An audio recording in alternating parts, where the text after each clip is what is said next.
দেশের অর্থনীতিতে উদ্বেগ বাড়াচ্ছে তীব্র তাপপ্রবাহ।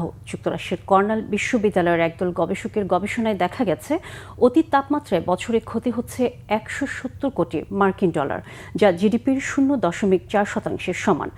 একই সাথে এই অতি তাপমাত্রা চলতে থাকলে 22% রপ্তানি কমার শঙ্কাও করছেন তারা। জলবায়ু বিশ্লেষকরা বলছেন ক্ষতি কমাতে জরুরি হয়ে পড়েছে ন্যাশনাল হিট অ্যাকশন প্ল্যান বাস্তবায়নের। একই সাথে তাপমাত্রাজনিত বিপর্যয়কে দুর্যোগ হিসেবে বিবেচনারও পরামর্শ তাদের। পরিবেশবিদরা বলছেন মানব তৈরি রাসায়নিক গ্যাস নির্গমনের ফলেই বেড়েছে এই বিপর্যয়। বিস্তারিত মামুন আবদুল্লাহর রিপোর্টে। তপ্ত রোদে যখন বেশিরভাগ মানুষই কিছুটা ছায়ায় আশ্রয় নিয়েছেন, তখনও 50ঊর্ধ্ব আব্দুর রহিমের প্যাডেল ঘুরছে। ভাগ্যের চাকা ঘোরাতে তীব্র তাপপ্রবাহেও তার মতো অনেকেই থেমে নেই জীবনযুদ্ধের এই সংগ্রামে। গত 2 দশকে এই অনিরাপদ তাপমাত্রা দিনের সংখ্যা বেড়েছে প্রায় 3 গুণ।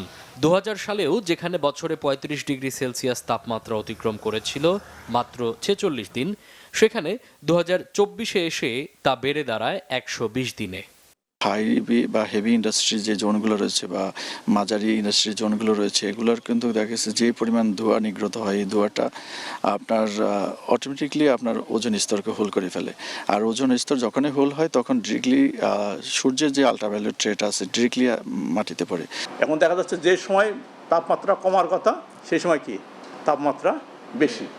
এটা হচ্ছে লোকাল যেমন একটা ইম্প্যাক্ট রয়েছে, এর সাথে গ্লোবাল যে ওয়েদার ডমিনেট করে যে এল নিলো, এটার একটা ইম্প্যাক্ট রয়েছে।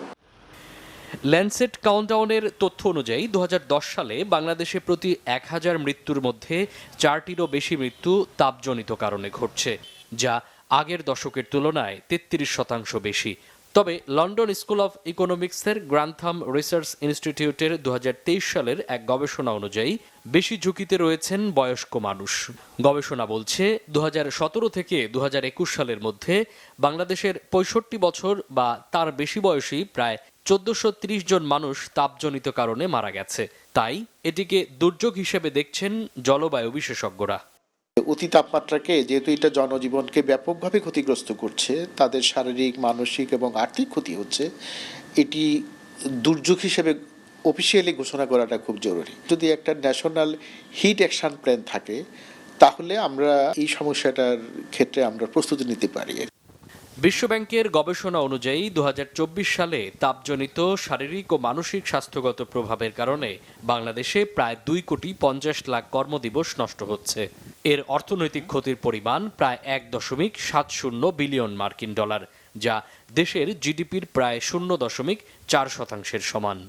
বাংলাদেশে অতি তাপমাত্রার কারণে আমাদের আর্থিক ক্ষতির পরিমাণ বছরে 1.7 বিলিয়ন ডলার। ল্যান্ডসেট কাউন্টডাউনের হিসাব বলছে 2024 সালে তাপজনিত চাপের কারণে বাংলাদেশের একজন শ্রমিক গড়ে হারিয়েছেন 391 কর্মঘণ্টা। মামুন আবদুল্লাহ, বাংলা ভিশন, ঢাকা।